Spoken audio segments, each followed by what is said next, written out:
Hello दोस्तों, welcome back to the channel commerce heroes classes. बच्चों, हम लोग कंटिन्यू कर रहे हैं अपना चैप्टर इंटरनल ट्रेड के साथ और बहुत ही सुंदर सुंदर सा प्यारा प्यारा सा ये टॉपिक है आप लोगों का। Already part 1 and part of the video मैं यूट्यूब पे अपलोड कर चुका हूँ। देखो यहाँ पर आई बटन आ रहा होगा, पहले पार्ट 1 पार्ट 2 को देख लेना या फिर डिस्क्रिप्शन बॉक्स में आपको लिंक दिख जाएगा। Part 1 part 2 of the video को देख लेना। This is part 3 of the video. तो बच्चों आओ स्टार्ट करते हैं फटाफट से। सुपर मार्केट का टॉपिक हम लोग डिस्कस कर रहे थे, तो सुपर मार्केट की हम लोग लिमिटेशंस की बात करते हैं। सर सुपर मार्केट होती है सर बड़ी बड़ी मार्केट जहां पर आपको सारे के सारे कॉमोडिटीज मिल जाती है। ठीक है, एक जगह पर आपको सारी चीजें मिल जाएंगी। तो सुपर मार्केट की हमें पढ़नी थी सर लिमिटेशंस। लिमिटेशंस का मतलब क्या होता है कि सर यहाँ पे प्रॉब्लम्स क्या क्या होती है। तो आओ देखो पढ़ते हैं। सबसे पहले नो क्रेडिट। भाई आपको उधार पे सामान नहीं मिलेगा। Super market sell their product on a cash basis only. These restrict the purchasing power of the buyers from the market. तो भैया परचेजिंग पावर आपकी क्या हो जाती है सर? कम हो जाती है। तुम सोचो आपके पास अगर लोन पे अगर तुम कुछ सामान खरीद सकते हो तो आप क्या करते हो? चलो अभी पैसे नहीं है लेकिन मुझे क्या मिल जाएगा, लोन पे सामान मिल जाएगा, क्रेडिट पे सामान मिल जाएगा, तो परचेज कर लेता हूं, उसको आराम से ईएमआई पे दे दूंगा। लेकिन यहां पर ये क्रेडिट की फैसिलिटी अवेलेबल नहीं है। दूसरा, सुपरमार्केट क्या बात करती है? Mishandling of goods. Some customer handle the goods kept on the shelf carelessly. आप लोग जाते हो ना बिग बाजार वगैरह के अंदर, एक सामान उठाया कहीं से, सर उसको जब परचेज नहीं करना था तो कहीं और उसको रख दिया। This may raise cost in the supermarket. अब उन लोगों को दोबारा से सामान को क्या करना है सर? अरेंज करना है शेल्फ के अंदर। ठीक है, जो हम लोग इधर उधर जो करे आते हैं। No personal attention. Super market work on the principle of self service. भाई तुम लोग बिग बाजार वगैरह में जाते थे शॉपिंग करने के लिए, डी मार्ट जाते हो कुछ भी, तो आप लोग क्या करते हो सर? जो भी आपको चाहिए आप उसको क्या करते हो, अपनी जो कैरी वो जो होती है क्या कहते हैं, कार्ट जो होती है उसके अंदर डाल देते हो, है ना? वो जो चलाते हो तुम ट्रॉलीज, तो उस ट्रॉली के अंदर तुम लोग खुद सामान रख लेते हो। तो वहां पर क्या होता है सर, आपको कोई पर्सनल अटेंशन नहीं मिलेगी। जो आपको परचेज करना है, पीछे इंग्रेडिएंट्स देखो, उसका क्वांटिटी देखो, प्राइस देखो, और उसको आपको परचेज करना है तो परचेज कर लो। तो super market work on the principle of self service. As a result such commodities that require personal attention by sales person can not be handled effectively in the super market. तो कुछ ऐसी चीजें होती है जहां पे पर्सनल अटेंशन चाहिए होती है। तुम सोचो कोई ऐसा प्रोडक्ट है जिसके अंदर आपको गाइडेंस चाहिए, तो वहां पे गाइडेंस देने वाला कोई नहीं है। आप लोगों को इन्फॉर्मेशन होनी चाहिए उस प्रोडक्ट की। If you want to purchase you can purchase. कोई आपको बताएगा नहीं कि आपको खरीदना चाहिए या नहीं खरीदना चाहिए। ठीक है, आपको अपनी रिक्वायरमेंट के हिसाब से you have to purchase. High overall over head expenses. Sir उनके एक्सपेंसेस बहुत हाई होते हैं ना। अब तुम सोचो इतने बड़े शॉपिंग मॉल्स हैं तो उनका रेंट इतना सारा होता है सर, इतने एसीज वगैरह चल रहे हैं, इतने सारे एम्प्लॉयज होते हैं, तो super market incur high overhead expenses. As a result they have not been able to create low price appeal among the customers. तो वो जो कस्टमर्स है ना, जिनको सामान क्या चाहिए होता है? सस्ता। तो वहां पे सस्ता सामान नहीं मिलेगा भाई, क्योंकि ऊपर के खर्चे बहुत सारे हैं, है ना? इतना सारा रेंट है, इतना सारा इलेक्ट्रिसिटी बिल है सर, इतना सारा स्टाफ मैनेज करना है, तो भाई वहां पे सामान क्या नहीं मिल पाता आपको? ज्यादा सस्ता नहीं मिल पाता। ठीक है, चलो बात करते हैं सर वेंडिंग मशीन्स की। वेंडिंग मशीन्स क्या होती है सर? उस मशीन के अंदर पैसे डालो और सामान आपको निकल के आता है। जैसे मान लो कोई मशीन्स होती है ना, पैसे डालो चिप्स का पैकेट निकल के आएगा। तो vending machine is a new form of direct retailing. वहां पे कोई बंदा नहीं बैठा होता, सीधा मशीन आपको क्या कर दिया है सर? सामान निकाल के दे रही है। It is a machine operated by coins. तो आपको या तो कॉइन मिलेगा या टोकन मिलेगा। Useful in selling various product like hot beverages, platform tickets, milk, newspaper etcetera. तुम सोचो ना, आज की डेट में मेट्रो में जाते हो, मेट्रो में तो मेट्रो का कार्ड आप लोग डालते हो और वो ऑटोमेटिकली वेंडिंग मशीन में क्या हो जाता है सर? रिचार्ज हो जाता है। या फिर तुम सोचो बैंक के अंदर जाते हो तो उस मशीन के अंदर आप लोग पैसे डालते हो तो पैसे क्या हो जाते हैं सर? डिपॉजिट हो जाते हो ऑटोमेटिकली, है ना? The most popular example of concept which is getting popular in are countries ATM in the banking services. Sir जितने पैसे निकालने निकाल सकते हो, अब उसी मशीन के अंदर अगर आपको पैसे डिपॉजिट करने तो पैसे भी डिपॉजिट कर सकते हो। Vending machines can be useful for selling pre packed brands of low price product which have a high sales and which are uniform in size and weight. तुम सोचो इस वेंडिंग मशीन में आप क्या बेच सकते हो? जो आइटम पैक्ड है, जो आइटम क्या है? पैक्ड है। ऐसे खुले चिप्स थोड़ी ना निकल के आएंगे। तो पैक्ड चिप्स हो गई, चॉकलेट्स वगैरह हो गई, लो प्राइस कॉमोडिटीज होनी चाहिए, है ना? ज्यादा महंगी कॉमोडिटीज नहीं, लो प्राइस्ड, और वो चीजें जो कि हाई सेल्स की हैं, मतलब रेगुलर डिमांड के अंदर है। तो हमने वहां पे एक बंदा ना लगा के एक मशीन लगा दी कि भाई जो भी बंदा है फटाफट से उसको निकाल ले। And are uniform in size and weight. और उनका भैया लगभग साइज क्या है? Same to same. मान लो 10 वाला चिप्स का पैकेट निकलेगा या 20 वाला चिप्स का पैकेट निकलेगा, ज्यादा बड़ी बड़ी आइटम्स नहीं रखी होती। द इंस्टॉलेशन और regular maintenance and repair cost of vending machine is very high. तो इनकी जो मेंटेनेंस कॉस्ट है ना भैया, और इसकी जो रिपेयर कॉस्ट है वो क्या होती है? थोड़ी सी ज़्यादा होती है, महंगी पड़ती है ना? Also customers can not feel और see the product before buying. तो आप उस प्रोडक्ट को फील नहीं कर सकते, आप उस प्रोडक्ट को देख नहीं सकते। अगर आपको परचेज करना है तो ही भैया वो सामान मशीन से निकल के आएगा, वरना ऐसे नहीं। अब एटीएम मशीन में हमें थोड़ी ना पता है कैसा नोट निकल जाएगा, है ना? कभी तुम ऐसा सोचो कि हमेशा एटीएम में जाएंगे तो नए नए नोट मिलेंगे सर, करारे करारे, ऐसा नहीं होता, है ना?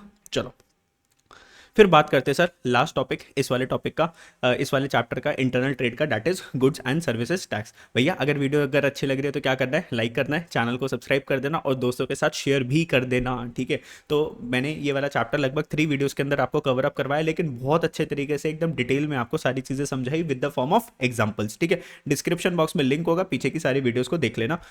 और क्लास 11th के बिजनेस स्टडीज़ की सारी वन शॉट की प्लेलिस्ट भी आप लोगों को देखने को मिल जाएगी। एक एक घंटे में आपके सारे चैप्टर्स डन हो जाएंगे। बात कर रहे हैं गुड्स एंड सर्विसेज टैक्स, बोले तो जीएसटी। सर जीएसटी एक तरीके का टैक्स है। सर टैक्सेस दो तरीके के होते हैं, एक होता है डायरेक्ट टैक्स जिसको बोलते हैं डीटी, एक होता है इनडायरेक्ट टैक्स जिसका एग्जाम्पल है जीएसटी। तो जीएसटी एक तरीके से इनडायरेक्ट टैक्स होता है। सर अब ये इनडायरेक्ट टैक्स क्या होता है, सर आपको समझाता हूँ अभी। GST is a destination based single tax on the supply of goods and services. तो चाहे आप गुड्स दे रहे हो चाहे सर्विसेज दे रहे हो, क्या लगेगा, जीएसटी लगेगा। Sir destination based single tax क्या होता है, सर डिपेंड करता है आपने सप्लाई कहाँ पे दी। मान लो मैं दिल्ली में रहता हूँ, लेकिन सर मैं सप्लाई दे रहा हूँ सर हरियाणा के अंदर, तो मुझे गवर्नमेंट, कौन सी गवर्नमेंट को टैक्स देना पड़ेगा, सर जहाँ पे कंजम्पशन हुई थी, जहाँ पे मेरा सामान खरीदा गया था, तो उस वाली गवर्नमेंट के पास क्या जाएगा, सर टैक्स जाएगा। तो जैसे मान लो मैं दिल्ली में बैठा हुआ हूँ, लेकिन सर मेरा जो कस्टमर है उसने मेरा सामान खरीदा हरियाणा के अंदर, तो हरियाणा गवर्नमेंट के पास क्या जाएगा, सर टैक्स जाएगा। That is destination based tax, ठीक है। And has replace multiple indirect taxes. तो बहुत सारे टैक्सेस को खत्म कर दिया गवर्नमेंट ने और एक टैक्सेस लेकर आई, दैट इज जीएसटी, ताकि एक यूनिफॉर्म टैक्स सिस्टम इंडिया में लगा रहे। भाई लगभग 16-17 टैक्सेस थे जो कि गवर्नमेंट ने क्या करे, खत्म करे, और उनकी जगह सिर्फ एक टैक्स लेकर आई, that is goods and services tax. और जोर जोर से नारा लगा रहे थे वो लोग, one nation one tax, one nation one tax, ठीक है।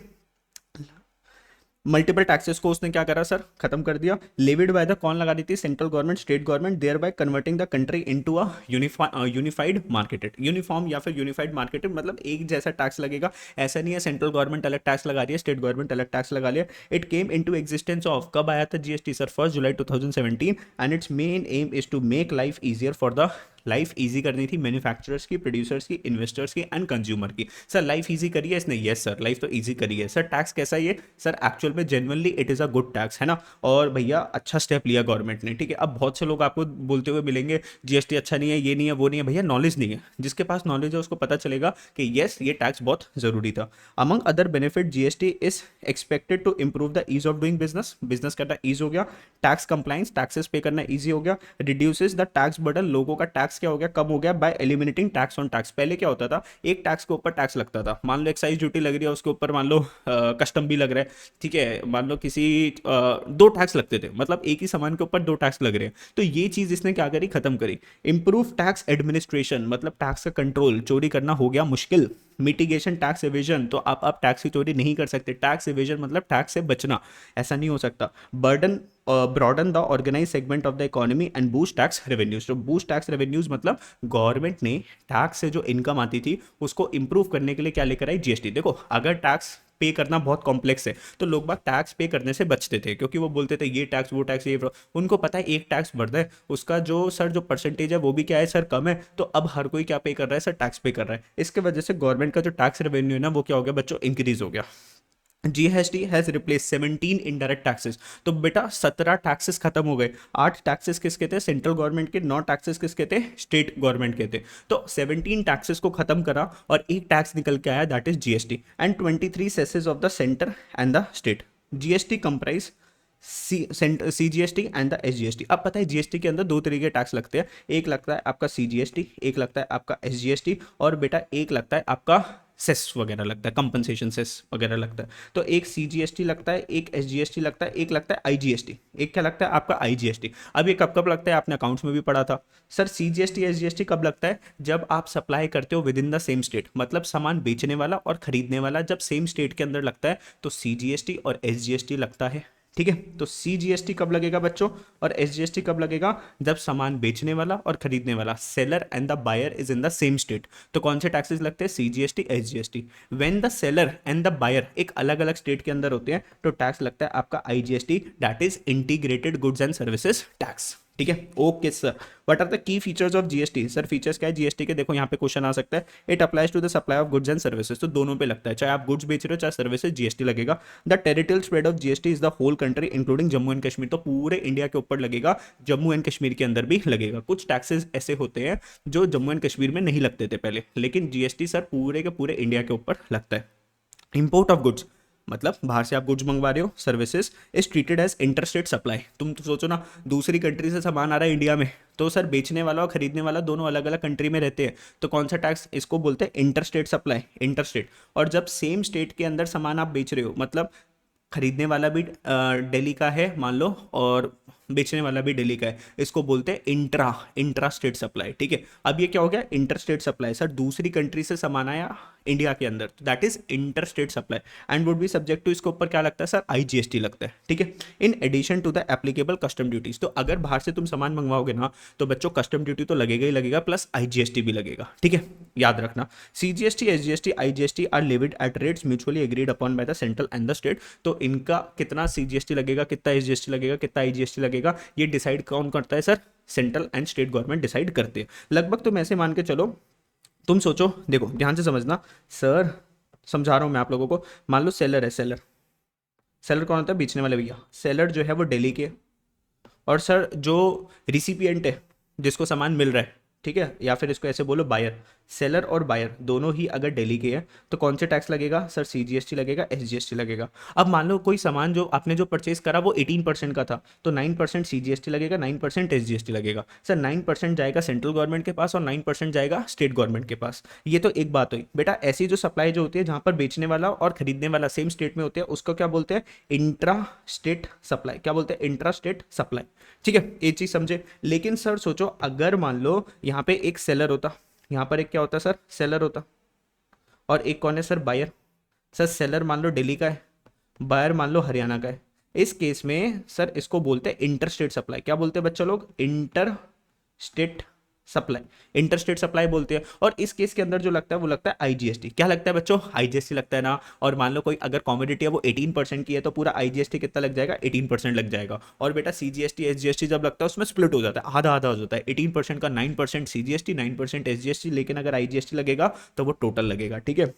चलो, as per the fourth slab नेमली, मतलब जीएसटी कितने तरीके के लगते हैं सर, कितने रेट ऑफ टैक्सेस है, एक 5% लगता है, एक 12%, एक 18%, एक 28% for all the goods and services. तो 5% का जीएसटी लग सकता है, 5% का लगता है कुछ नेसेसिटी आइटम्स के ऊपर। जितनी आइटम लग्जरी होगी ना, उतना ज्यादा टैक्स गवर्नमेंट लेती है। अब जैसे 28% लगता है आपकी कार्स के ऊपर, ठीक है, 28% लगता है आपके एसीज के ऊपर। जो लग्जरी आइटम्स है उस पर सबसे हाईएस्ट टैक्स, और जो नेसेसिटीज है उस पर कम tax. Exports and supplies to special economic zones are zero rated. Zero rated मतलब अगर आप कुछ सामान एक्सपोर्ट कर रहे हो, इंडिया से सामान बाहर यूएस में बेच रहे हो, अब इस केस में सरकार ना बहुत खुश होती है, बिकॉज अगर आप बाहर वालों को सामान बेच रहे हो तो इंडिया के अंदर क्या आएंगे भाई, डॉलर। और डॉलर का रेट आप लोगों को पता है सर कितना चल रहा है। तो ऐसे लोग जो है ना सरकार को बहुत प्यारे होते हैं, और सरकार बोलते हैं कि जब तुम एक्सपोर्ट करोगे ना तो हम तुमसे जीएसटी नहीं लेंगे। तो ये क्या होती है, जीरो रेटेड सप्लाई होती है। तो मजा आ जाता है सर, टैक्स बच रहा है। तो इससे बंदे को मोटिवेशन मिलती है कि मैं सामान एक्सपोर्ट करता हूँ ना सर, बाहर बेचता हूँ। या फिर special economic zone. Sir special economic Jones क्या होते हैं सर, अब गवर्नमेंट ने जो है ना कुछ ऐसे एरियाज बना रखे हैं जिसको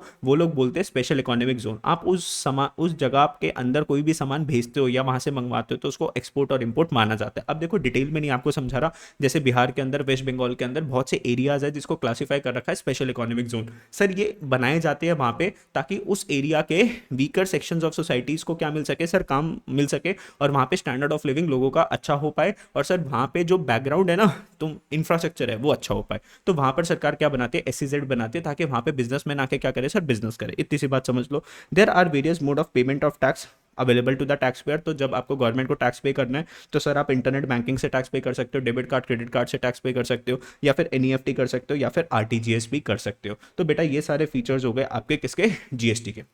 तो ये वाला चैप्टर हो गया बच्चों लोग खत्म। और 3 वीडियोस के अंदर लगभग अगर आप देखोगे, पहली वीडियो 30 मिनट्स की थी, दूसरी 20 मिनट्स की, और ये वीडियोस आपकी 15 मिनट्स की। तो 1 घंटा भी नहीं लगा और हमने पूरे के पूरे सारे चैप्टर्स क्या कर लिया, रिवाइज कर लिया, ठीक है। बड़ा सा चैप्टर था लेकिन पता है ईजी चैप्टर। इसको अच्छे से आप लोग क्या कर लो सर, लर्न कर लो। और all the best for your exam. अच्छा एग्जाम लिख कर आना, और नीचे डिस्क्रिप्शन बॉक्स में देख लेना, आपको और भी प्लेलिस्ट मिल जाएगी पूरी की पूरी बिजनेस स्टडीज क्लास 11th की। आप लोग रिवाइज कर सकते हो अपने कॉमर्स हीरोज क्लासेस चैनल से। बाय बाय दोस्तों, thank you for watching the video, bye bye.